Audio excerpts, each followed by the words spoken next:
연주야, 이거 받아라. 아버지 영정사진 앞에서 시어머니가 내민 하얀 봉투 꺼내봐라. 떨리는 손으로 꺼내보니 이혼 서류들이었습니다. 어머니, 이게 무슨... 네가 13년 동안 우리 집안에 뭘 해줬냐? 염치가 있으면 이제 그만 정리하는 게 맞다. 장례식장에 있던 친척들이 모두 저를 쳐다봤어요. 수근거리는 소리가 들렸습니다. 가난이 죄지, 죄야. 변명하고 싶었지만 목이 막혔어요. 아버지 장례식에서 이런 모욕을 당하다니. 가온이는 우리가 키울 거야. 너보다 우리가 더 잘 키울 수 있어. 다리에 힘이 빠졌어요. 눈물이 뚝뚝 떨어졌습니다. 하지만 그들은 몰랐어요.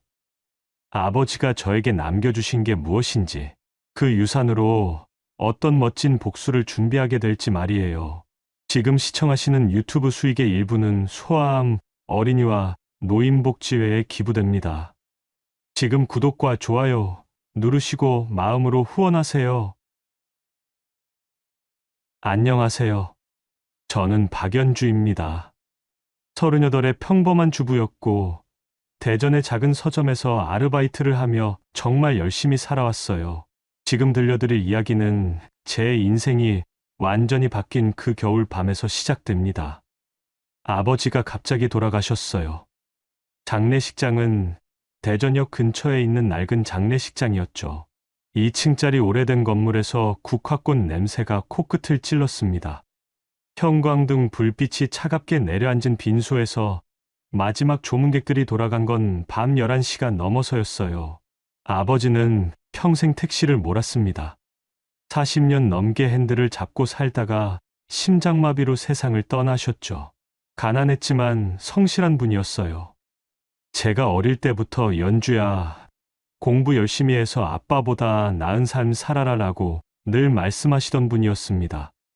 빈 장례식장에는 이제 저희 가족과 시댁 식구들만 남았어요.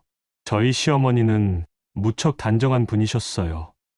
평소에는 말수가 적으시고 격식을 중시하는 성격이었죠. 시아버지는 작은 회사를 운영하고 계셨고 남편 도성이는 그 회사에서 일했습니다. 연주야, 시어머니가 저를 부르셨어요. 목소리가 평소와 달랐습니다. 차갑고 날카로웠거든요. 잠깐 밖으로 나가자. 저는 고개를 끄덕이며 따라 나섰어요. 시어머니와 단둘이 대화할 일이 많지 않았기 때문에 조금 긴장됐습니다. 장례식장 앞 주차장이었어요. 12월의 찬 바람이 뺨을 스치면서 국화꽃 향이 더욱 진하게 느껴졌습니다. 가로등 불빛 아래서 시어머니의 얼굴이 평소보다 더 엄숙해 보였어요. 시어머니는 검은색 핸드백에서 하얀 봉투를 꺼내셨습니다. A4 용지가 들어갈 만한 크기의 봉투였어요. 이게 뭐죠? 제가 조심스럽게 물었어요. 마음 한편으로는 좋지 않은 예감이 들었습니다. 이혼 서류다. 귀를 의심했어요. 방금 뭐라고 하신 건가요? 어머니? 아버지 장례식이 끝나면 도성이랑 헤어져라. 이 집안에 더 이상 있을 자리가 없어. 세상이 멈춘 것 같았습니다. 시어머니의 말이 귀에 들어오지 않았어요. 아버지의 영정사진이 아직 따뜻한데 이혼 얘기라니요. 갑자기 왜 이러시는 건가요? 제가 뭘 잘못했나요? 갑자기라고. 연주야, 너 결혼한 지가 몇 년이냐? 13년이야. 13년 동안 우리 도성이가 뭘 얻었어? 시어머니의 목소리가 점점 높아졌어요. 주차장에 서 있던 몇몇 사람들이 저희를 희끗 쳐다봤습니다. 아이 하나, 월급쟁이 신분, 전셋집 살이, 이게 전부잖아. 그런데 너희 친정이 도성이한테 뭘 해준 게 있냐고? 가슴이 먹먹했습니다. 시어머니 말이 완전히 틀린 건 아니었거든요. 저희는 정말 가난했어요. 아버지는 택시기사였고 어머니는 제가 20살 때 돌아가셨죠. 변변한 지참금도 없이 시집을 왔었습니다. 연주야, 도성이가 이번에 과장으로 승진했어. 회사에서도 인정받고 있고 이제 우리 아들한테 맞는 며느리를 새로 들여야 할 때야. 시어머니는 차근차근 설명하듯 말씀하셨어요. 마치 이미 다 정해진 일인 것처럼요. 어머니, 저희가 뭘 잘못했나요? 가온이도 있는데, 가온이 얘기는 하지 마라. 그 아이는 우리가 키울 거야. 그때 장례식장 문이 열리면서 남편 도성이가 나왔어요. 40살의 남편은 저를 똑바로 쳐다보지 못했습니다. 시선이 자꾸 다른 곳으로 향했어요. 여보, 제가 간신히 입을 열었어요. 남편이 저를 도와줄 거라고 생각했거든요. 연주야, 어머니 말씀이 맞아. 남편의 대답이었습니다. 저는 귀를 의심했어요. 뭐라고요? 우리 이렇게 계속 살 수는 없잖아. 가온이 교육비도 생각해야 하고 집도 사야 하고 근데 지금처럼 해서는 남편의 목소리가 점점 작아졌어요. 하지만 말하고자 하는 뜻은 분명했습니다. 가온이는 우리 아들은 어떻게 하고요? 12살 아들 이야기를 꺼냈어요. 내성적이지만 착한 아이였어요. 아빠를 많이 따르는 아이였죠. 가온이는 우리가 키울 거야. 너보다는 우리가 더 잘 키울 수 있어. 사교육도 시켜주고 좋은 대학도 보낼 수 있고. 시어머니가 단호하게 말씀하셨어요. 마치 이미 다 계획해 놓으신 것 같았습니다. 어머니, 제발, 가온이는 저 없이 못 살아요. 합의하면 위자료도 조금 주고 가온이랑 한 달에 한 번씩은 만날 수 있게 해줄게. 거부하면 그것도 어렵다고 봐야지. 시어머니의 말에 등골이 서늘했어요. 이미 다 계획해 두셨던 거였나요? 손이 덜덜 떨렸어요. 차가운 12월 바람 때문만은 아니었습니다. 장례식장 주차장의 아스팔트가 발밑에서 차갑게 느껴졌어요. 지금은 못합니다. 제 입에서 나온 말이었어요. 스스로도 놀랐습니다. 뭐? 시어머니가 눈을 부릅뜨셨어요. 아버지 장례가 끝나고 나서 그때 다시 얘기하면 안 될까요? 지금은 너무 갑작스러워서 이 사람이 정말 지금까지 우리가 얼마나 참았는데. 시어머니가 혀를 차셨어요.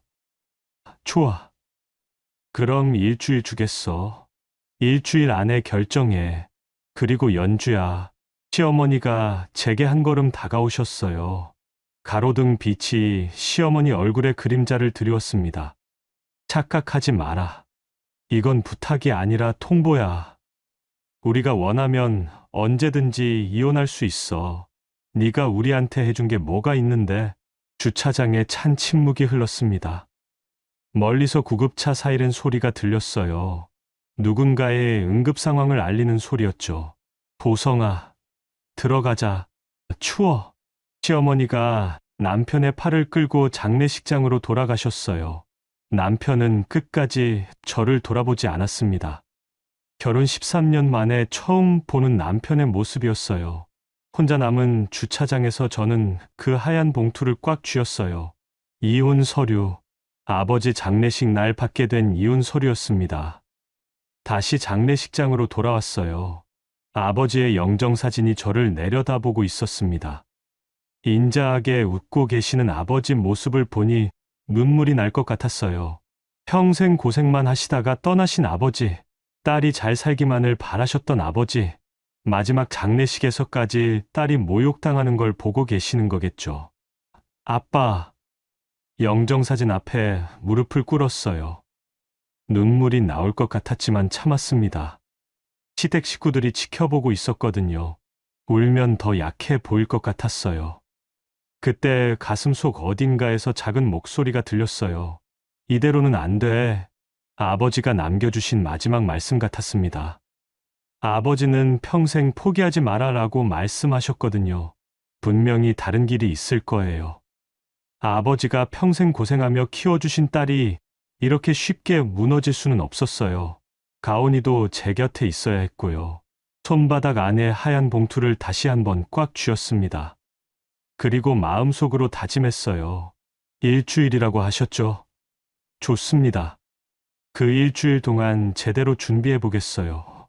아버지가 남겨주신 게 정말 아무것도 없는지, 제가 정말 이렇게 당해야만 하는 사람인지 한번 알아보겠습니다. 무릎을 꿇고 앉은 장례식장 바닥이 차가웠지만 가슴 속에서는 이상하게 뜨거운 무언가가 타오르기 시작했습니다. 아버지 장례를 치른 지 사흘이 지났어요. 시댁에서 주신 일주일이라는 시간 중 벌써 절반 가까이 흘렀죠.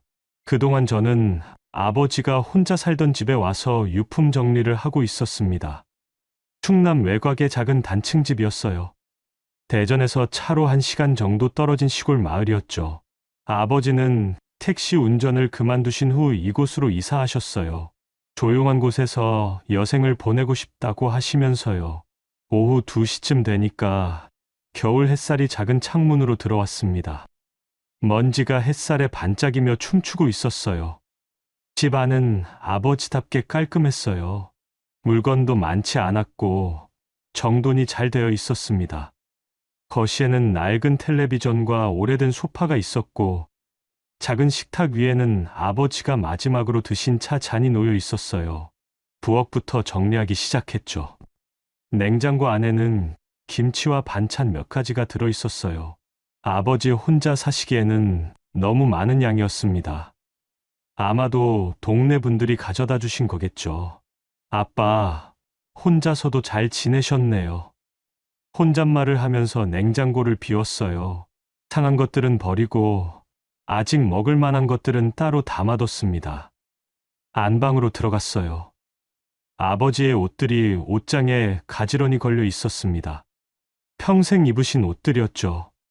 택시 운전할 때 입으셨던 정장, 집에서 입으시던 트레이닝복, 명절 때 입으시던 한복까지요. 옷들을 하나씩 정리하면서 주머니를 확인했어요. 혹시 중요한 게 있을까 해서요. 대부분 비어 있었지만 가끔 사탕이나 휴지가 나왔습니다. 그때였어요. 낡은 회색 재킷 안주머니에서 뭔가 딱딱한 게 만져졌어요. 작은 열쇠였습니다. 손가락 한 마디 정도 되는 크기의 은색 열쇠였어요. 꽤 오래된 것 같았습니다. 표면이 닳아서 광택이 사라져 있었거든요. 이게 뭘 여는 열쇠일까? 혼자 중얼거리면서 열쇠를 자세히 살펴봤어요. 특별한 표시나 글자는 없었습니다.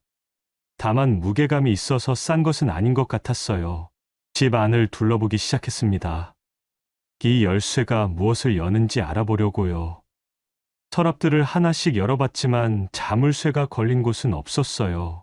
방 한쪽 구석에 있던 작은 책상을 살펴봤습니다. 서랍을 열어보니 아버지의 일기장과 영수증들, 그리고 오래된 사진들이 들어있었어요. 제가 어릴 때 사진들이었죠. 아빠는 이런 것까지 다 간직하고 계셨구나. 코끝이 찡했어요. 아버지가 얼마나 저를 아껴주셨는지 새삼 느껴졌거든요. 그런데 이상했어요. 택시기사로 평생 살아오신 아버지 치고는 일기를 너무 성실하게 쓰셨어요. 마지막 날짜까지 빼먹지 않고 적혀 있었습니다. 마지막 일기를 읽어봤어요.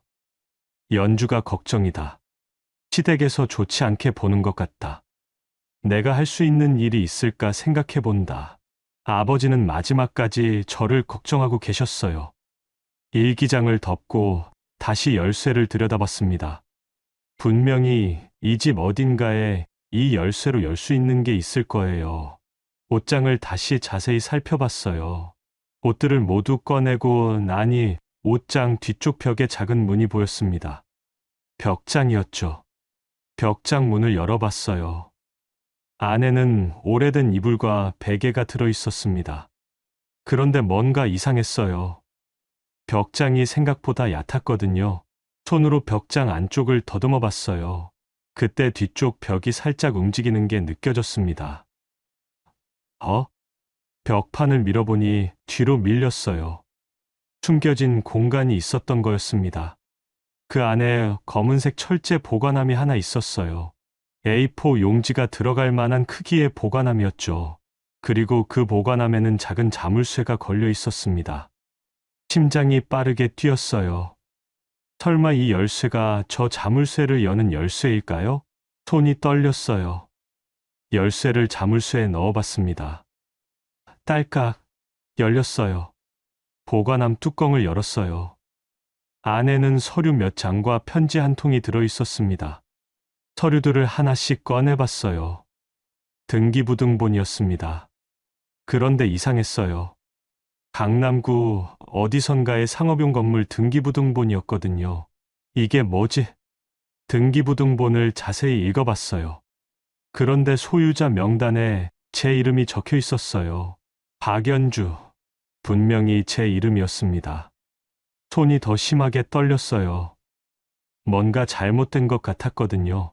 저는 강남에 건물 같은 거 없어요. 아버지도 택시기사셨고요. 다른 서류들도 살펴봤어요. 전부 같은 건물에 관한 서류들이었습니다. 건물 설계도면, 임대계약서, 관리비 정산서까지요. 그리고 그 모든 서류에 제 이름이 소유자로 적혀 있었어요. 이게 말이 돼? 혼자 중얼거렸어요. 아버지가 저 모르게 제 명의로 건물을 샀다는 말인가요? 그것도 강남에요? 마지막으로 편지를 꺼냈어요. 아버지 글씨였습니다. 연주야, 이 편지를 읽고 있다면 아빠는 벌써 세상을 떠난 후일 것이다. 아빠가 너에게 숨겨온 것이 있어. 미안하다. 사실 아빠는 젊었을 때 작은 사업을 한 적이 있었다. 운 좋게 돈을 벌었고 그 돈으로 강남에 건물을 하나 샀다. 내 명의로 해뒀어. 왜 숨겼냐고 묻겠지만 너에게 부담을 주고 싶지 않았어. 평범하게 살았으면 좋겠다고 생각했거든. 하지만 이제 너에게 필요할 때가 온 것 같다. 이 건물은 너의 것이다. 당당하게 주장해라. 아빠가 너에게 줄 수 있는 마지막 선물이야. 사랑한다. 연주야. 편지를 읽고 나니 눈앞이 캄캄했어요. 아니, 캄캄한 게 아니라 너무 밝았어요. 무슨 일인지 이해가 안 됐거든요. 다시 등기부등본을 봤어요. 건물 주소를 확인해 보니 강남구 역삼동이었어요. 그것도 지하 2층, 지상 20층짜리 상업용 건물이었습니다. 아빠가 이런 일을. 손이 너무 떨려서 서류를 제대로 잡을 수가 없었어요. 그때 휴대폰이 울렸어요. 시어머니 전화였습니다. 여보세요. 연주야. 뭐 하고 있냐?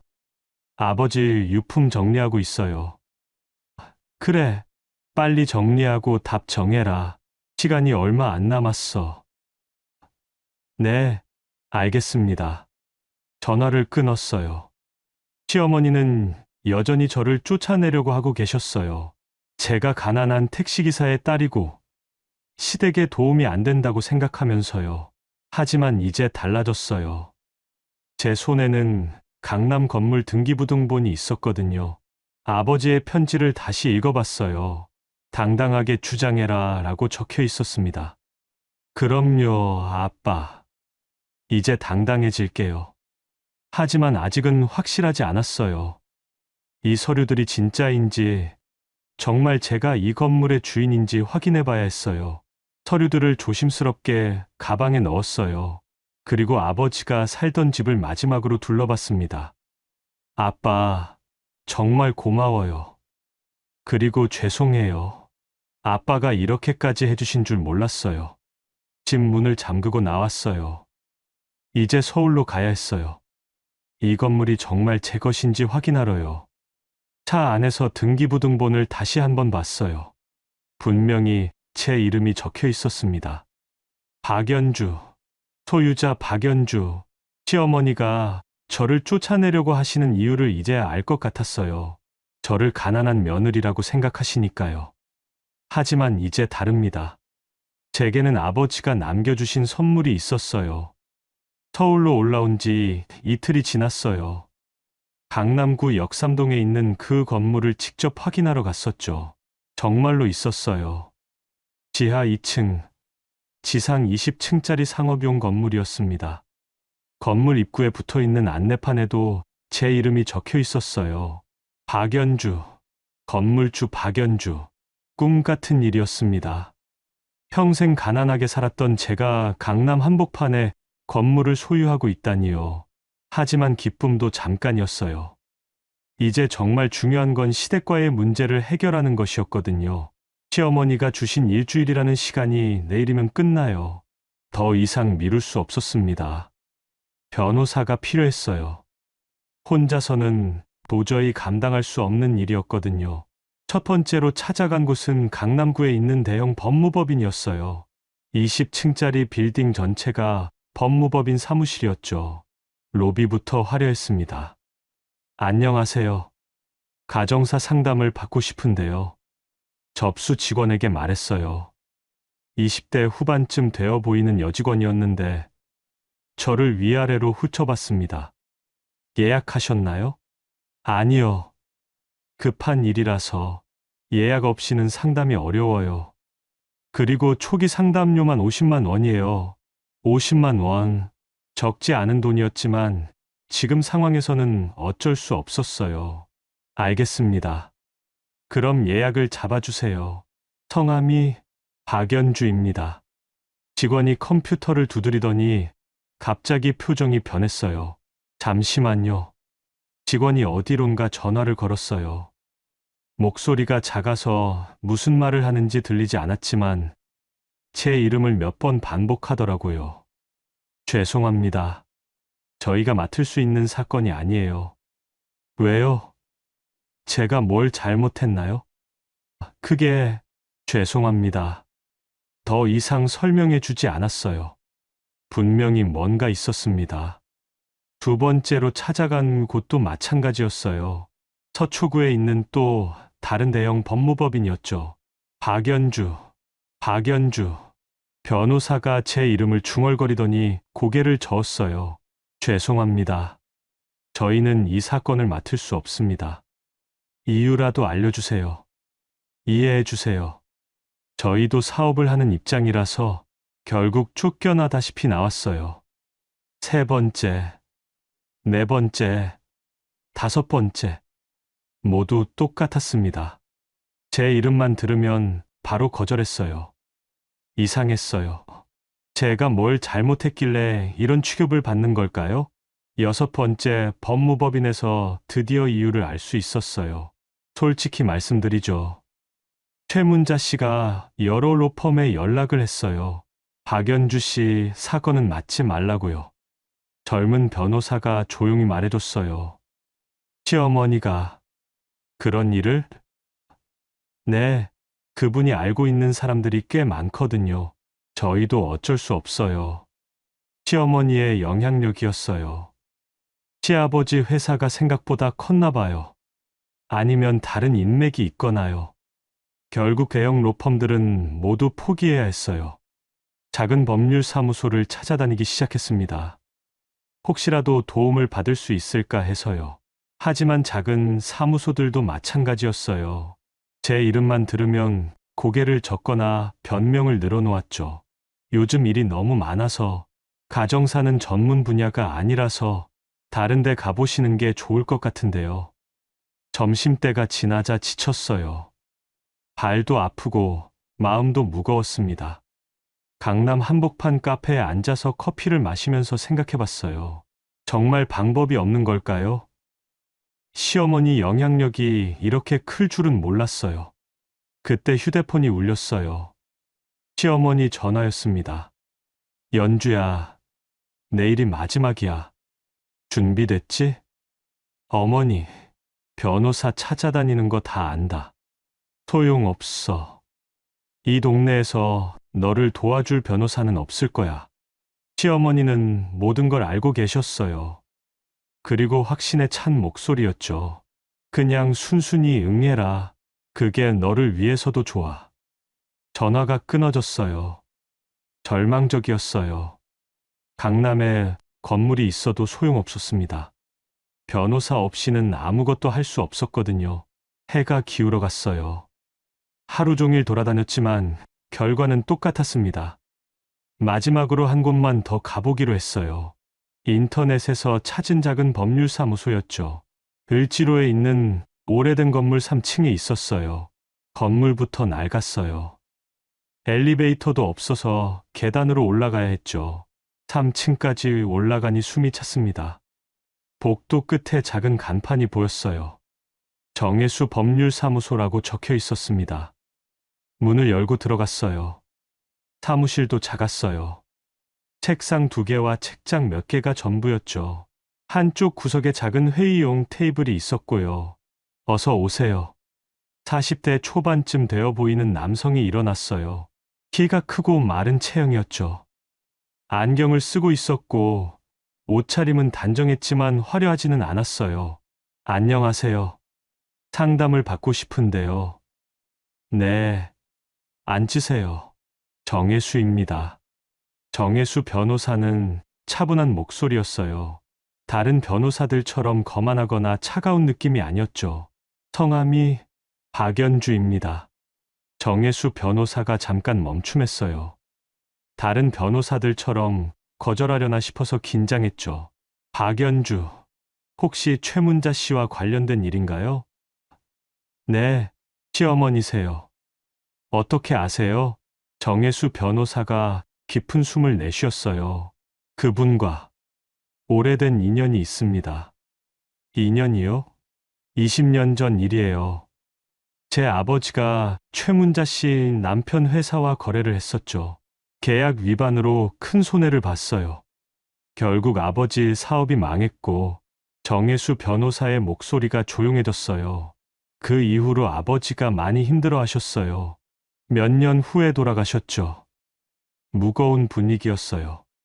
저도 모르게 죄송한 마음이 들었습니다. 그래서 저를 도와주실 수 없는 건가요? 아니요. 오히려 반대예요. 정혜수 변호사가 저를 똑바로 쳐다봤어요. 이 사건 제가 맡겠습니다. 정말요? 네. 그 집안이 또 누군가를 괴롭히고 있다는 걸 더 이상 볼 수 없어요. 처음으로 희망이 보였어요. 하루 종일 문전박대당했는데 드디어 도와줄 사람이 나타났습니다. 하지만 쉽지 않을 거예요. 상대가 만만하지 않거든요. 알고 있어요. 오늘 하루 종일 겪어봤으니까요. 정혜수 변호사가 고개를 끄덕였어요. 일단 자세한 상황부터 들어보죠. 처음부터 차근차근 말씀해 주세요. 저는 장례식장에서 일어난 일부터 차근차근 설명했어요. 그리고 아버지가 남겨주신 건물 이야기까지요. 정혜수 변호사는 중간중간 필요한 질문을 했지만 대부분 조용히 들어주었어요. 등기부등본 가져오셨나요? 네, 서류를 꺼내서 보여드렸어요. 정혜수 변호사가 자세히 살펴봤습니다. 이거 진짜네요. 정말 박연주 씨 명의로 되어 있어요. 그럼 제가 이길 수 있을까요? 충분히 가능성이 있어요. 하지만 상대가 만만치 않으니까 철저히 준비해야 해요. 정혜수 변호사가 달력을 봤어요. 내일까지가 시한이라고 하셨죠? 네, 그럼 내일 바로 응답하죠. 이혼은 거부한다고요. 그리고 정식으로 소송 준비에 들어가겠습니다. 드디어 싸울 준비가 됐어요. 혼자가 아니었습니다. 정혜수 변호사가 함께 해주기로 했어요.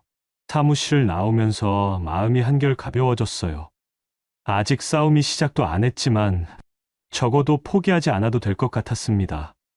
하지만 한편으로는 걱정도 됐어요. 시어머니가 어떤 반응을 보일까요? 그리고 정말로 제가 이길 수 있을까요? 내일이면 모든 게 시작될 거예요. 일주일 뒤 드디어 첫 번째 법정 날이 왔어요. 서울 가정법원이었습니다. 아침 10시 첫 번째 재판이었죠. 정혜수 변호사와 함께 법원 앞에서 만났어요. 긴장되시죠? 정혜수 변호사가 물어봤어요. 저는 솔직하게 대답했습니다. 네, 많이요. 처음이라서 괜찮아요. 오늘은 첫 변론 기일이니까 큰 부담 갖지 마세요. 하지만 마음은 편하지 않았어요. 13년 만에 시댁과 정면으로 맞서는 날이었거든요. 법원 로비에 들어서니 시댁 식구들이 보였어요. 시어머니, 시아버지, 그리고 남편 도성이까지요. 그들 옆에는 양복을 입은 변호사가 서 있었습니다. 시어머니가 저를 보더니 비웃듯 웃었어요. 연주야, 아직도 정신 못 차렸구나. 차가운 목소리였어요.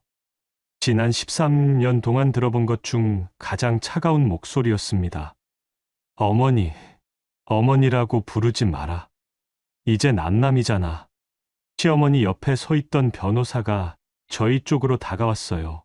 50대 중반쯤 되어 보이는 남성이었죠. 고급스러운 양복을 입고 있었고 자신감 넘치는 표정이었어요. 김대웅 변호사입니다. 잘 부탁드립니다. 정혜수 변호사와 명함을 주고받았어요. 김대웅 변호사가 정혜수 변호사 명함을 보더니 살짝 미소를 지었습니다. 무시하는 듯한 미소였어요. 아, 을지로 쪽 사무실이시군요. 네, 그렇습니다. 작은 곳에서 고생이 많으시겠어요. 은근히 무시하는 말투였어요. 정혜수 변호사는 별다른 반응을 보이지 않았지만 저는 기분이 나빠졌습니다. 법정 안으로 들어갔어요. 가정법원 200호 법정이었죠. 생각보다 작았어요. 판사석과 변호사석, 그리고 방청석이 있었습니다. 판사가 들어오셨어요. 50대 초반쯤 되어 보이는 여성 판사였습니다. 박연주, 윤도성 이혼 사건 시작하겠습니다. 재판이 시작됐어요. 먼저 상대편 김대웅 변호사가 일어났습니다. 재판장님, 이 사건은 매우 간단명료한 사안입니다. 김대웅 변호사가 자신만만한 목소리로 말했어요. 피고 박연주는 13년간 결혼 생활을 하면서 원고 측에 아무런 경제적 도움을 주지 못했습니다. 오히려 부담만 되었죠. 김대웅 변호사가 서류를 들어 보였어요. 박연주 씨는 서점 아르바이트로 월 80만 원 정도의 수입만 있습니다. 친정 역시 택시기사 가정으로 경제적으로 어려운 상황이었고요. 듣고 있으니 기분이 나빠졌어요. 사실이긴 했지만 이렇게 공개적으로 말하니까 모욕감이 들었거든요. 반면 원고 윤도성 씨는 성실한 회사원으로 최근 과장으로 승진했습니다. 앞으로 더 나은 미래를 위해서는 새로운 출발이 필요한 상황입니다. 김대웅 변호사가 저를 쳐다봤어요. 시선이 차가웠습니다. 게다가 아이 양육 문제에 있어서도 경제적으로 안정된 원고 측이 더 적합합니다. 이때 시어머니가 고개를 끄덕이는 게 보였어요. 만족스러운 표정이었죠. 이상입니다. 김대웅 변호사가 자리에 앉았어요. 이제 정혜수 변호사 차례였습니다. 정혜수 변호사가 천천히 일어났어요. 김대웅 변호사만큼 화려하지는 않았지만 차분하고 신중한 모습이었습니다. 재판장님, 상대방 주장은 사실과 다른 부분이 많습니다. 정혜수 변호사가 가방에서 서류 뭉치를 꺼냈어요. 먼저 피고 박연주 씨의 경제적 상황에 대해 말씀드리겠습니다. 그때 시어머니가 작게 코웃음을 쳤어요. 제가 가난한 걸 뻔히 아는데 무슨 소용이냐는 표정이었죠. 피고는 강남구 역삼동의 지하 2층, 지상 20층 규모의 상업용 건물을 소유하고 있습니다. 법정 안이 갑자기 조용해졌어요. 정혜수 변호사가 등기부등본을 판사에게 제출했어요. 해당 건물의 현재 시가는 약 800억 원으로 평가됩니다. 시어머니의 얼굴이 하얗게 변했어요. 시아버지도 눈을 크게 떴고요. 남편 도성이는 입을 벌린 채 저를 쳐다봤습니다. 김대웅 변호사가 급히 일어났어요. 재판장님, 저 서류의 진위를 확인해야 합니다. 위조된 것일 수도. 등기부등본은 정부 공식 서류입니다. 판사가 서류를 자세히 살펴봤어요. 소유자가 확실히 박연주 씨로 등록되어 있네요. 정혜수 변호사가 계속했어요. 또한 이 건물에서 발생하는 월 임대 수익은 약 3억 원입니다. 또 다른 서류를 제출했어요. 최근 6개월간의 임대료 입금 내역입니다. 시어머니가 의자에서 휘청했어요. 시아버지가 시어머니를 부축했습니다. 따라서 피고에게 경제적 능력이 없다는 원고 측 주장은 사실과 전혀 다릅니다. 법정 안 분위기가 완전히 바뀌었어요. 처음에는 시댁이 유리해 보였는데 이제는 정반대가 되었죠. 판사가 시댁 쪽을 쳐다봤어요. 원고 측에서 추가로 하실 말씀이 있으신가요? 김대웅 변호사가 당황한 표정으로 시어머니와 뭔가 속삭였어요. 하지만 시어머니는 멍한 표정이었습니다. 없습니다. 김대웅 변호사의 목소리가 많이 작아져 있었어요. 그럼 다음 변론 기일은 판사가 달력을 보면서 말씀하실 때 저는 시댁 쪽을 쳐다봤어요. 시어머니는 얼굴이 창백했어요. 평소에 당당하고 자신만만했던 모습은 온데간데 없었죠. 시아버지도 당황한 기색이 역력했고요. 남편 도성이가 저를 보더니 고개를 돌렸어요. 부끄러운 듯한 표정이었습니다. 재판이 끝나고 법정 밖으로 나왔어요. 시댁 식구들이 먼저 나갔는데 로비에서 우리를 기다리고 있었어요. 시어머니가 저에게 다가왔어요. 얼굴이 빨개져 있었습니다. 연주야, 이게 무슨 짓이냐? 목소리가 떨리고 있었어요. 어머니, 저는 그냥 제 권리를 지키는 거예요. 권리? 너한테 무슨 권리가 있어? 법적으로 정당한 권리요. 저도 모르게 목소리가 단단해졌어요. 예전 같으면 시어머니 앞에서 이렇게 말할 수 없었을 텐데요. 이 일이 끝나면 우리 집안과는 완전히 인연을 끊는다. 시어머니가 마지막으로 한 말이었어요. 그리고는 시댁 식구들과 함께 사라졌습니다. 정혜수 변호사가 제 옆에 다가왔어요. 첫 라운드는 우리가 이겼네요. 정말 감사해요. 변호사님 없었으면 아직 끝난 게 아니에요. 상대가 다른 방법을 시도할 거예요. 정혜수 변호사 말이 맞았어요. 시어머니가 이렇게 쉽게 포기할 분은 아니었거든요.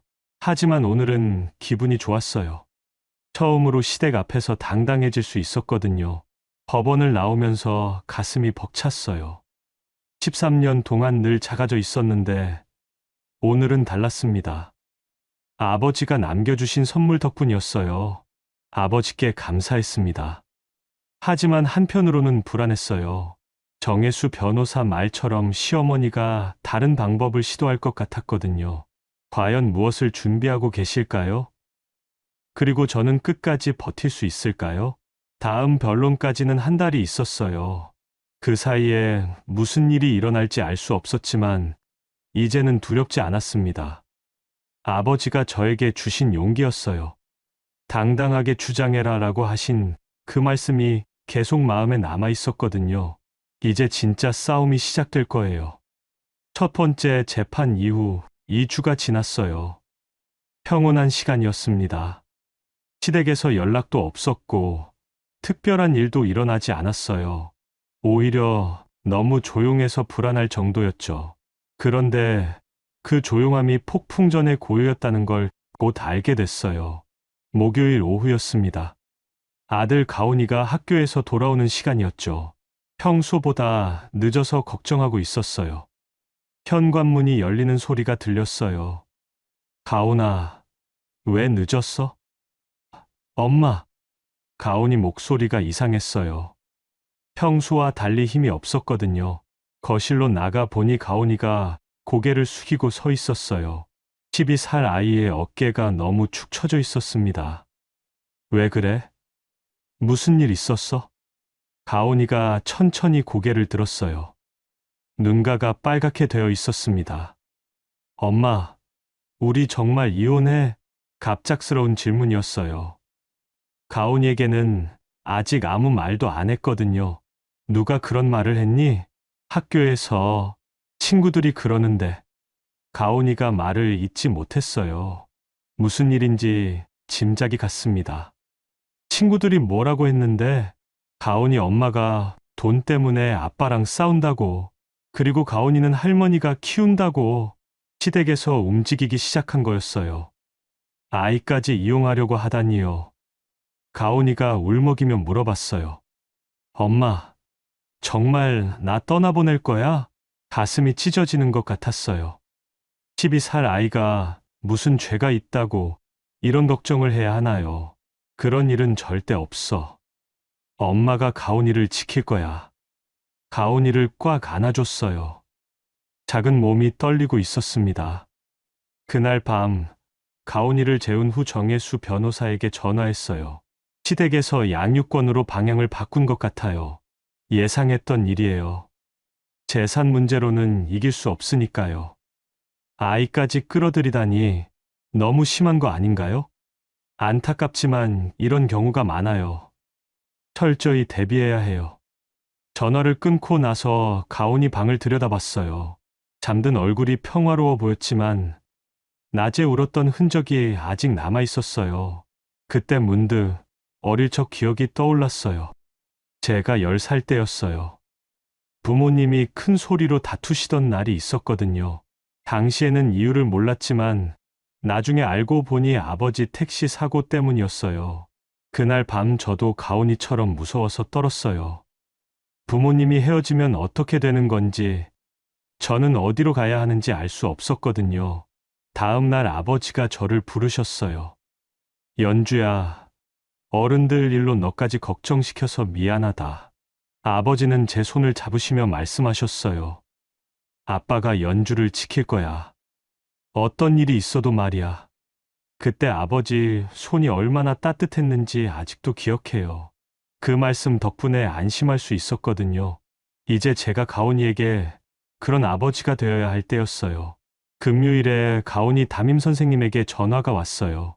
가온이 어머니신가요? 잠깐 상담을 받으러 오실 수 있을까요? 학교로 갔어요. 담임 선생님은 40대 초반의 여선생님이었습니다. 요즘 가온이가 많이 힘들어해요. 수업 시간에도 집중을 못하고 집에서도 그런 것 같아요. 혹시 가정에 변화가 있었나요? 담임 선생님이 조심스럽게 물어봤어요. 아마도 소문을 들으셨을 거예요. 좀 복잡한 상황이에요. 하지만 가온이한테는 영향을 주지 않으려고 노력하고 있어요. 알겠어요. 학교에서도 신경 써서 살펴보겠습니다. 상담을 마치고 집으로 돌아왔어요. 가온이는 아직 학교에 있을 시간이었죠. 그때 택배가 왔어요. 보낸 사람을 확인해 보니 법원이었습니다. 양육권 변경 신청서였어요. 시댁에서 정식으로 양육권을 요구한 거였죠. 신청 이유를 읽어보니 화가 났어요. 모친의 정신적 불안정으로 인한 양육 부적합, 경제적 분쟁으로 인한 가정환경 불안정이라고 적혀 있었어요. 거짓말이었습니다. 제가 언제 정신적으로 불안정했나요? 경제적 분쟁도 시댁에서 일방적으로 시작한 일이었고요. 정혜수 변호사에게 바로 연락했어요. 양육권 신청서 받으셨죠? 네, 예상보다 빨리 움직이네요. 이길 수 있을까요? 충분히 가능해요. 하지만 준비를 철저히 해야 해요. 그날 저녁, 가온이와 함께 저녁을 먹으면서 조심스럽게 물어봤어요. 가온아, 엄마랑 같이 살고 싶어? 아니면 할머니, 할아버지랑 살고 싶어? 가온이가 젓가락을 멈췄어요. 왜 그런 걸 물어봐? 그냥, 가온이 생각이 궁금해서. 가온이가 잠깐 생각하더니 대답했어요. 엄마랑 살고 싶어. 할머니는 무서워. 무서워? 할머니가 엄마한테 나쁜 말 하는 거 들었어. 그때부터 무서웠어. 가온이도 다 알고 있었어요. 아이들은 어른들이 생각하는 것보다 많이 느끼고 있었거든요. 엄마, 우리 정말 헤어지지 않을 거지? 그럼. 엄마가 가온이를 지킬 거야. 가온이를 안아주면서 다시 한번 다짐했어요. 이제 이 싸움은 저를 위한 게 아니었습니다. 가온이를 지키기 위한 싸움이었어요. 그날 밤 가온이를 재우고 나서 아버지 편지를 다시 읽어봤어요. 당당하게 주장해라 라고 쓰여 있었습니다. 네, 아빠. 이제 정말로 당당해질 거예요. 가온이를 위해서라도요. 창밖으로 보이는 밤하늘에 별이 몇 개 보였어요. 아버지가 하늘에서 저와 가온이를 지켜보고 계시는 것 같았습니다. 내일부터는 양육권 재판 준비를 시작해야 해요. 쉽지 않겠지만 포기할 수 없었습니다. 가온이의 평온한 잠든 얼굴을 보면서 마음을 단단히 먹었어요. 이 아이만큼은 반드시 지켜낼 거예요. 양육권 재판날이 왔어요. 이번에는 가족법원 300호 법정이었습니다. 이전보다 조금 더 큰 법정이었죠. 양육권 사건은 더 신중하게 다뤄지나 봐요. 정혜수 변호사와 함께 법정에 들어섰어요. 시댁 식구들은 이미 와 있었습니다. 김대웅 변호사도 함께 있었고요. 특이한 점은 이번에는 방청석에 사람들이 몇 명 앉아 있었어요. 시댁 쪽에서 온 사람들 같았습니다. 시어머니가 저를 보더니 차가운 시선을 보냈어요. 이전 재판에서 당황했던 모습은 온데간데 없었습니다. 오히려 더 단단해 보였어요. 오늘은 확실하게 끝을 내겠다는 듯한 표정이었죠. 판사가 들어오셨어요. 이번에는 50대 후반의 남성 판사였습니다. 윤가온 양육권 변경 신청 사건을 시작하겠습니다. 김대웅 변호사가 먼저 일어났어요. 재판장님, 이번 사건은 아이의 복지를 위한 중요한 결정입니다. 자신만만한 목소리였어요.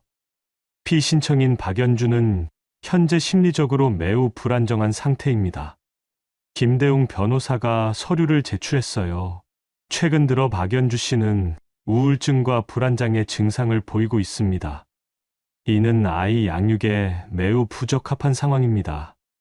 거짓말이었어요. 제가 언제 우울증 진단을 받았나요? 또한 현재 진행 중인 경제적 분쟁으로 인해 가정 환경이 극도로 불안정합니다. 김대웅 변호사가 계속 말했어요. 반면 신청인 측은 안정된 경제력과 교육 환경을 제공할 수 있습니다. 아이의 미래를 위해서는 신청인 측 양육이 더 적합합니다. 방청석에서 고개를 끄덕이는 소리가 들렸어요. 시댁에서 온 사람들이었죠. 김대웅 변호사가 마지막으로 말했어요. 무엇보다 아이 자신도 할아버지, 할머니와 함께 살기를 원합니다. 이건 완전한 거짓말이었어요. 가온이는 시댁을 무서워한다고 했거든요. 이제 정혜수 변호사 차례였어요. 정혜수 변호사가 천천히 일어났습니다. 재판장님, 상대방 주장은 모두 추측과 왜곡에 기반한 것입니다. 정혜수 변호사가 가방에서 뭔가를 꺼냈어요. 먼저 이것을 들어보시죠. 작은 녹음기였어요. 정혜수 변호사가 재생 버튼을 눌렀습니다. 남편 도성이의 목소리가 흘러나왔어요. 가온이, 그냥 돈 되는 쪽으로 가면 되지. 애정이고 뭐고 다 소용없어. 중요한 건 돈이야, 돈. 법정 안이 조용해졌어요. 시어머니 얼굴이 굳었습니다. 녹음이 계속됐어요. 우리 엄마 말이 맞아. 연주랑은 빨리 정리하고 가온이는 우리가 키우면서 좋은 학교 보내면 돼. 김대웅 변호사가 급히 일어났어요. 재판장님, 저 녹음의 출처를 확인해야 합법적으로 취득한 증거입니다. 정혜수 변호사가 차분하게 대답했어요. 신청인들이 정말로 아이를 사랑해서 양육권을 요구하는 게 아님을 보여주는 증거입니다. 녹음이 더 흘러나왔어요. 양육권? 그냥 연주 기 죽이려고 하는 거야. 진짜로 가온이 키울 생각은 없어. 일단 데려와서 기숙사 학교나 보내면 되지. 시어머니가 의자에서 몸을 앞으로 기울였어요. 얼굴이 빨개졌습니다.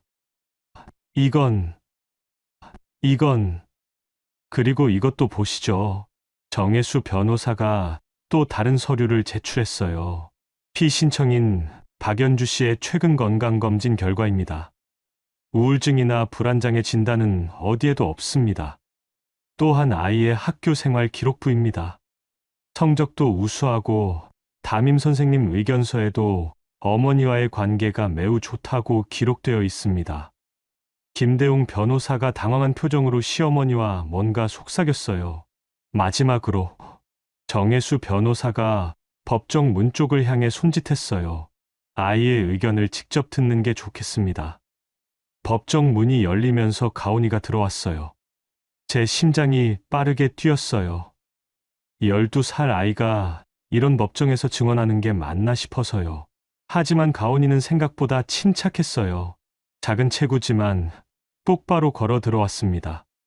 안녕하세요. 가온이가 판사에게 인사했어요. 목소리는 작았지만 또렷했습니다. 판사가 친근하게 말씀하셨어요. 가온아, 무서워하지 말고 내 생각을 말해보렴. 가온이가 고개를 끄덕였어요. 누구와 함께 살고 싶니? 판사의 질문에 가온이가 주저없이 대답했어요. 엄마요. 왜? 엄마가 저를 제일 사랑해 주거든요.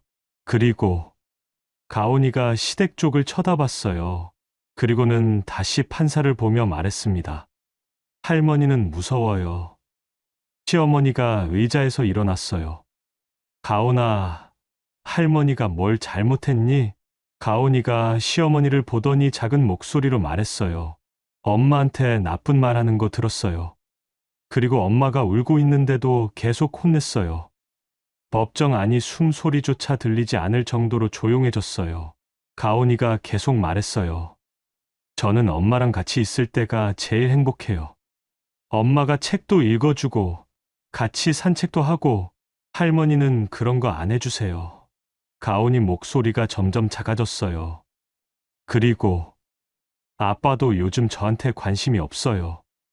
엄마만 저를 진짜 사랑해주는 것 같아요. 눈물이 날 것 같았어요. 12살 아이가 이런 말을 해야 하다니요. 판사가 가온이에게 물어봤어요. 정말 확실하니?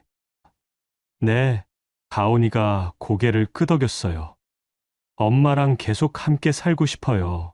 가온이가 증인석에서 내려올 때 시어머니와 눈이 마주쳤어요. 시어머니 얼굴에는 당황과 분노가 섞여 있었습니다.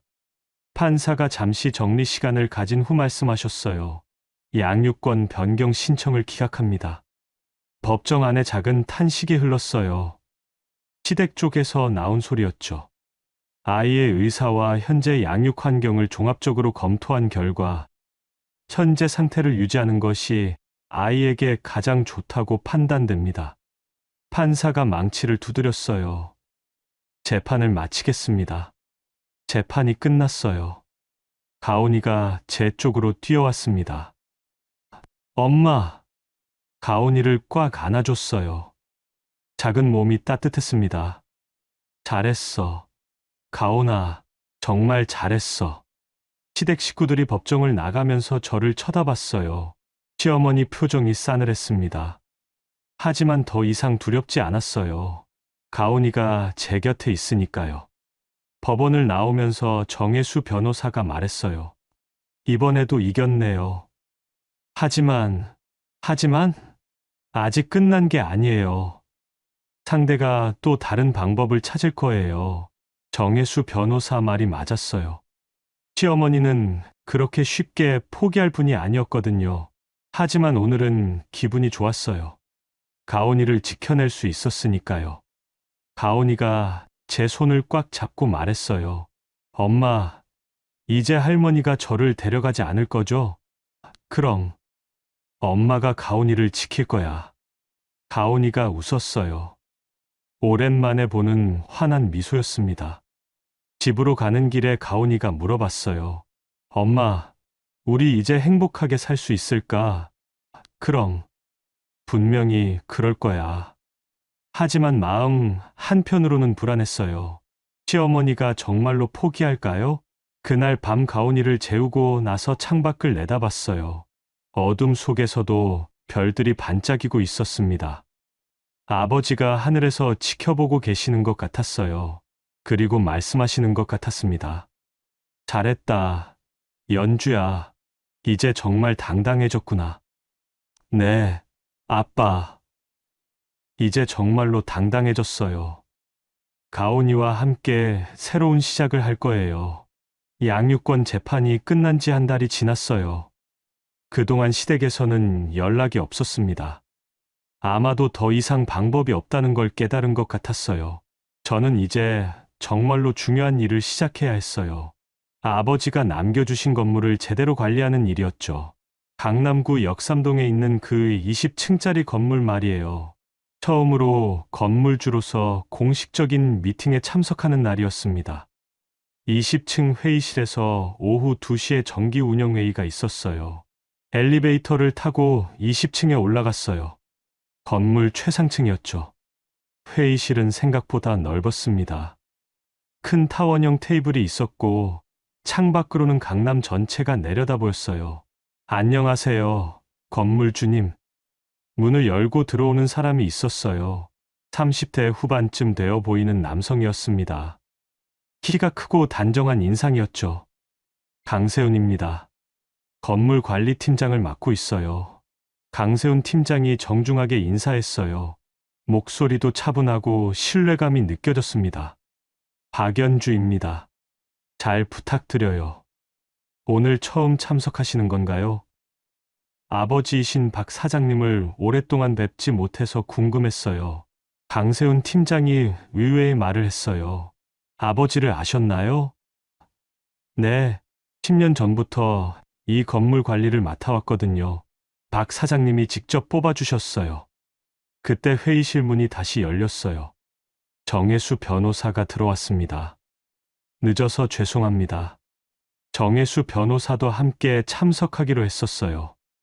법적인 부분들을 확인해야 할 일이 많았거든요.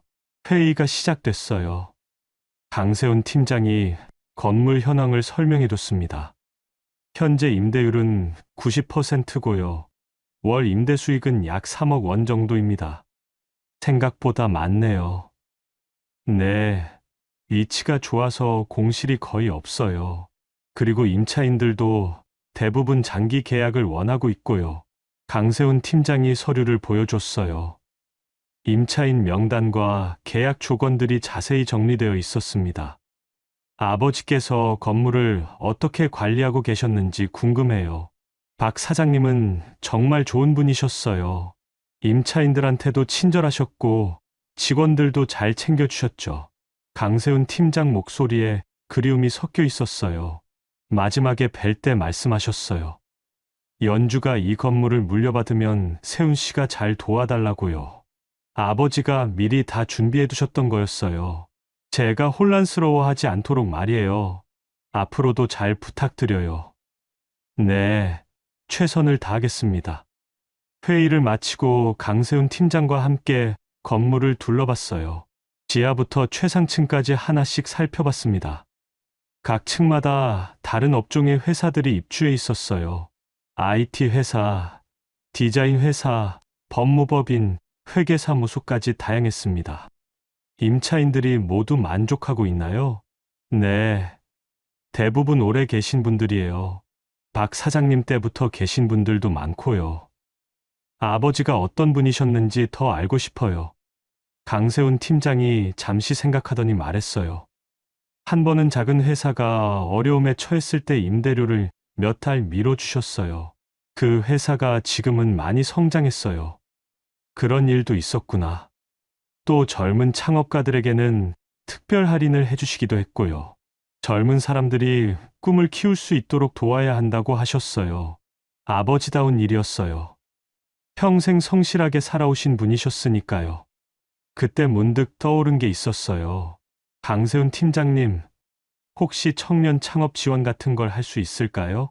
어떤 종류의 지원을 말씀하시는 건가요? 아버지 뜻을 이어서 젊은 사람들을 도울 수 있는 일을 해보고 싶어요. 집으로 돌아와서 정혜수 변호사와 더 자세한 이야기를 나눴어요. 청년 지원 기금을 만드는 건 어떨까요? 좋은 생각이에요. 법적으로도 문제 없고요. 어떤 방식으로 하면 좋을까요? 우선 비영리 재단을 만들어서 체계적으로 운영하는 방법이 있어요. 정혜수 변호사가 여러 가지 방안을 설명해 줬어요. 생각보다 복잡했지만 불가능한 일은 아니었습니다. 시간이 좀 걸리겠지만 충분히 가능해요. 박연주 씨 의지만 있다면요. 네, 꼭 하고 싶어요. 그날 밤 가온이와 함께 저녁을 먹으면서 이야기했어요. 엄마가 좋은 일을 시작하려고 해. 어떤 일이에요? 젊은 사람들이 꿈을 이룰 수 있도록 도와주는 일이야. 가온이가 고개를 끄덕였어요. 할아버지가 좋아하실 것 같아요. 그럼 할아버지 뜻을 이어서 하는 일이야. 며칠 후 다시 건물로 갔어요. 이번에는 청년 지원 기금에 대한 구체적인 계획을 세우기 위해서였죠. 강세훈 팀장과 함께 계획을 짜봤어요. 우선 작게 시작해서 점차 키워나가는 게 좋을 것 같아요. 어떤 분야부터 시작하면 좋을까요? IT나 디자인 분야는 어떨까요? 초기 비용이 적게 들고 성공 가능성도 높거든요. 좋은 생각이네요. 회의실에서 내려다 보이는 강남 거리를 바라보면서 생각했어요. 몇 달 전만 해도 장례식장에서 이혼 서류를 받았던 제가 이제는 이런 일을 하고 있다니요. 세상이 정말 많이 바뀌었어요. 박 사장님, 건물 명칭은 어떻게 하실 건가요? 강세훈 팀장이 물어봤어요. 명칭이요? 네, 지금은 그냥 역삼동 상가빌딩인데 새로운 이름을 지으시는 게 어떨까요? 잠시 생각해 봤어요. 아버지를 기리면서도 미래를 향한 의미가 있는 이름이면 좋겠다고 생각했어요. 희망빌딩은 어떨까요? 희망빌딩. 좋네요. 그렇게 아버지가 남겨주신 건물은 희망빌딩이라는 새로운 이름을 갖게 됐어요. 한 달 후 청년 지원 기금 설립 준비가 거의 끝났어요. 법적 절차도 마무리됐고 첫 번째 지원 대상자들도 선정했습니다. 5명의 젊은 창업가들이었어요. 모두 20대 후반에서 30대 초반이었죠. 각자 꿈을 키우고 있는 사람들이었습니다. 첫 번째 지원금 전달식이 있던 날이었어요. 희망빌딩 20층 회의실에서 작은 행사를 열었습니다. 정혜수 변호사도 참석했고 강세훈 팀장도 함께했어요. 젊은 창업가들이 하나씩 자신의 계획을 발표했어요. 모두 진지하고 열정적이었습니다. 정말 감사합니다. 이 기회로 꼭 좋은 결과를 만들어내겠어요. 27살의 IT 개발자가 말했어요. 처음에는 믿기지 않았어요. 이런 지원이 정말 있다니요. 29살의 디자이너도 감사 인사를 했습니다. 행사를 마치고 창밖을 내다봤어요. 해가 지고 있었습니다. 강남 거리에 불빛들이 하나둘씩 켜지기 시작했어요. 정혜수 변호사가 제 옆으로 다가왔어요. 잘하셨어요. 아버지께서 자랑스러워 하실 거예요. 정말 감사해요. 변호사님 없었으면 불가능했을 일이에요. 박연주 씨가 용기를 내셨으니까 가능했던 거죠. 정혜수 변호사 목소리가 따뜻했어요. 이제 정말로 새로운 시작인 것 같아요. 그럼요. 복수가 아니라 미래를 향한 시작이니까요. 집으로 돌아가는 길에 가온이 학교에 들렀어요. 오늘은 가온이 방과 후 수업이 있는 날이었거든요. 가온이를 데리고 나오면서 물어봤어요. 오늘 엄마가 한 일 어떻게 생각해? 멋있어요. 할아버지도 기뻐하실 거예요. 가온이가 제 손을 꽉 잡았어요. 엄마, 우리 이제 정말 행복해질 수 있을까요? 그럼. 분명히 그럴 거야. 하늘에 별이 하나둘씩 나타나기 시작했어요. 아버지가 저희를 지켜보고 계시는 것 같았습니다. 잘했다. 연주야. 이제 정말로 당당하게 살아가는구나. 아버지 목소리가 들리는 것 같았어요. 네, 아빠. 이제 정말로 당당하게 살 거예요. 가온이와 함께 아빠가 가르쳐 주신 대로요. 복수가 아니라 사랑으로, 미움이 아니라 희망으로요. 그로부터 6개월이 흘렀어요. 이제 늦봄이었습니다. 한강변 작은 공원에서 가온이와 함께 산책하고 있었어요. 가온이는 중학교에 입학한 지 2달이 지났죠. 엄마, 저기 벚꽃 예쁘다. 가온이가 가리킨 곳에 벚나무 몇 그루가 서 있었어요. 연분홍 꽃잎들이 바람에 흩날리고 있었습니다. 정말 예쁘네. 벤치에 앉아서 한강을 바라봤어요. 물결이 햇살에 반짝이고 있었습니다. 평화로운 오후였어요. 가온이가 제 옆에 앉으면서 물어봤어요. 엄마, 행복해? 응, 많이. 나도 요즘 많이 행복해. 가온이 목소리가 밝았어요. 예전처럼 걱정 많던 모습은 온데간데 없었죠. 지난 6개월 동안 많은 일이 있었어요. 청년 지원 기금이 정식으로 출범했고 벌써 15명의 젊은 창업가들을 도왔습니다. 그중 3명은 이미 성공적인 결과를 내고 있었어요. 희망빌딩도 새로운 모습을 갖췄어요. 로비에는 아버지의 사진과 함께 박영수 청년창업지원기금이라는 명판이 걸려 있었죠. 아빠가 정말 자랑스러워 하실 거야. 기금 현판을 처음 봤을 때 그런 생각이 들었어요. 시댁과는 완전히 연락이 끊어졌어요. 남편 도성이는 결국 이혼에 동의했고 모든 법적 절차가 마무리됐습니다. 가끔 가온이가 아빠 얘기를 하긴 했지만 많이 그리워하는 것 같지는 않았어요. 오히려 자유로워진 것 같았죠. 엄마, 정혜수 삼촌 언제 와? 가온이가 물어봤어요. 오늘 정혜수 변호사와 함께 저녁을 먹기로 했었거든요. 곧 올 거야. 정혜수 변호사와는 지난 몇 달 동안 자주 만났어요. 처음에는 법적인 일들 때문이었지만 점차 개인적인 만남도 늘어났죠. 조심스럽긴 했지만 서로에게 좋은 감정이 있다는 걸 알 수 있었어요. 저기 삼촌이다. 가온이가 손을 흔들었어요. 멀리서 정혜수 변호사가 걸어오고 있었습니다. 늦어서 죄송해요. 정혜수 변호사가 벤치 옆에 섰어요. 평소보다 편안한 옷차림이었죠. 괜찮아요. 우리도 방금 왔어요. 가온아, 중학교 생활은 어때? 재밌어요. 친구들도 많이 사귀었어요. 가온이가 환하게 웃었어요. 정혜수 변호사와도 많이 친해진 모습이었죠. 세 사람이 함께 한강변을 걸었어요. 바람이 시원했고 공원에는 가족 단위로 나온 사람들이 많았습니다. 요즘 기분이 어떠세요? 정혜수 변호사가 조용히 물어봤어요. 평온해요. 오랫동안 느껴보지 못했던 평온함이에요. 다행이에요. 그동안 많이 힘드셨을 텐데. 이제는 과거예요. 미래만 생각하려고 해요. 가온이가 앞서 걸으면서 돌멩이를 주워 강물에 던지고 있었어요. 물수제비를 뜨려고 하는 것 같았는데 아직 서툴렀죠. 가온아, 이렇게 해봐. 정혜수 변호사가 다가가서 물수제비 뜨는 방법을 가르쳐 줬어요. 와, 진짜 튀어. 가온이가 신기해하며 계속 연습했어요. 그 모습을 보면서 생각했어요. 이런 일상이 얼마나 소중한지요. 몇 달 전까지만 해도 상상할 수 없었던 평온한 오후였어요. 해가 기울기 시작했어요. 강 건너편 빌딩들이 노을에 물들고 있었습니다. 저녁 먹으러 갈까요? 정혜수 변호사가 제안했어요. 좋아요. 식당에서 저녁을 먹으면서 가온이가 말했어요. 엄마, 할아버지가 꿈에 나왔어. 정말. 뭐라고 하시던. 잘 살고 있구나 그러시면서 웃으셨어. 눈물이 날 것 같았어요. 아버지가 정말로 저희를 지켜보고 계시는 것 같았거든요. 할아버지가 엄마를 많이 사랑하셨구나. 가온이가 제 손을 잡았어요. 집으로 돌아가는 길에 정혜수 변호사가 말했어요. 박연주 씨, 정말 많이 달라지셨어요. 어떻게요?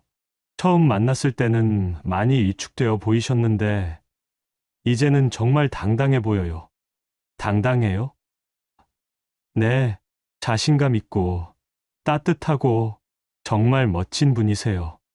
정혜수 변호사 말에 얼굴이 빨개졌어요. 집 앞에 도착해서 가온이를 먼저 들여보냈어요. 정혜수 변호사와 잠시 더 이야기하고 싶었거든요. 정말 고마워요. 변호사님 없었으면 지금의 저는 없었을 거예요. 저도 감사해요. 박연주 씨를 만나서 제 인생이 달라졌거든요. 어떻게요? 다시 누군가를 지키고 싶다는 마음이 생겼어요. 정혜수 변호사 목소리가 조용했어요. 저도 비슷한 마음이에요. 서로 바라보며 웃었어요. 말하지 않아도 통하는 마음이 있었습니다. 그날 밤 가온이를 재우고 나서 아버지 편지를 다시 읽어봤어요. 당당하게 주장해라. 사랑한다. 연주야. 아버지가 남겨주신 마지막 말씀이었어요. 창밖으로 별이 보였어요. 가장 밝게 빛나는 별 하나가 아버지 같았습니다. 아빠, 저 이제 정말 당당하게 살고 있어요. 가온이도 건강하게 크고 있고, 아빠가 남겨주신 뜻도 이어가고 있어요. 별에게 속삭였어요. 그리고 좋은 사람도 만났어요. 바람이 살랑 불어왔어요. 아버지의 대답 같았습니다. 다음 주에는 기금 지원을 받은 젊은 창업가들의 발표회가 있어요. 그들이 어떤 성과를 냈는지 듣는 자리죠. 가온이는 중학교 생활에 잘 적응하고 있고 정혜수 변호사와도 좋은 관계를 이어가고 있어요. 가끔 생각해봐요. 만약 그날 장례식장에서 굴복했다면 어떻게 됐을까요? 아마 지금의 행복은 없었을 거예요. 결국 가장 큰 복수는 잘 사는 것이었어요. 행복하게 사는 것이었죠. 아버지가 남겨주신 마지막 선물 덕분에 저는 새로운 인생을 시작할 수 있었어요. 그리고 깨달았어요. 진짜 강한 사람은 남을 이기는 사람이 아니라 자신을 이겨내는 사람이라는 걸요. 이제 저는 두렵지 않아요. 어떤 어려움이 와도 이겨낼 수 있어요. 왜냐하면 제게는 사랑하는 사람들이 있으니까요. 가온이, 정혜수 변호사, 그리고 하늘에서 지켜보고 계실 아버지까지요. 오늘 밤 꿈에서도 아버지를 만날 것 같아요. 잘했다, 연주야. 이제 정말 행복하구나. 아버지가 그렇게 말씀하실 거예요. 네, 아빠. 저 이제 정말 행복해요. 그리고 앞으로도 계속 행복할 거예요. 여러분, 오늘의 이야기는 어떠셨나요? 인생에서 가장 어려운 순간에도 포기하지 않는다면 분명히 새로운 길이 열린다는 걸 보여주었죠. 가장 큰 복수는 남을 이기는 게 아니라 당당하게 잘 사는 것입니다. 지금 힘든 일을 겪고 계신 분들도 용기 내세요. 여러분 안에도 연주처럼 강한 힘이 있으니까요. 오늘 영상이 작은 위로가 되셨다면 지금 구독 눌러보세요. 매일매일 더 재미있고 감동적인 이야기가 찾아옵니다. 댓글로 여러분의 이야기도 들려주시고 오늘도 행복한 하루 되세요.